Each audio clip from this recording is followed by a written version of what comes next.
बिस्मिल्लाहिर्रहमानिर्रहीम। अस्सलाम वालेकुम एट्थ क्लास। कैसे हैं स्टूडेंट्स? चलें बेटे उर्दू की बुक खोलें। जी हम मौलाना अल्ताफ़ हुसैन हाली की हमद पढ़ रहे थे, उसकी हमने तशरीह मुकम्मल कर ली है। आज हम उसके छोटे छोटे सवालात हैं मश्क की, उनके हम जवाबात करेंगे। कौन सा बंदा हमदसरा है? जवाब है इसका एक बंदा नाफरमा हमदसरा है। किसका हक़ सबसे मुकद्दम है?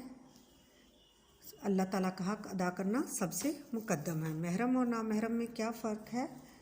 महरम का मतलब है वाकिफ़ और नामहरम का मतलब है नावाकिफ़।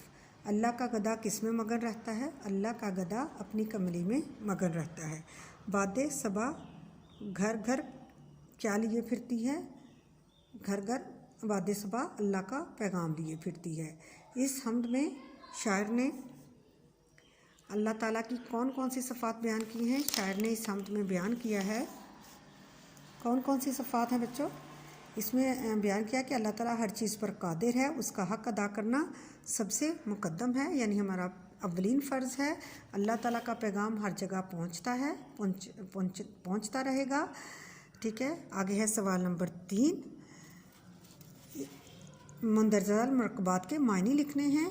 वो हमने बेटे जब ये हमद की रीडिंग की है तो इसमें जो इसकी तशरीह करते हुए जो मुश्किल लफ्ज़ आए थे उनको हमने साथ के साथ ही हमने उनके मीनिंग कर लिए थे, लेकिन फिर भी जो लफ्ज़ दिए गए हैं हम उनके देखते हैं मीनिंग क्या है। मुकद्दम अव्वल, क़िल्लत सुल्तानी, बादशाही लिबास, शाही लिबास, आफाक दुनिया, महरम वाकिफ़, आशना, मुहीत, छाया हुआ, बंदा नाफरमा, हुक्म ना मानने वाला। आज का हमारा ये इतना ही काम है। इंशाल्लाह कल जो है हम अपना अगला काम करेंगे। ओके, अल्लाह हाफिज़।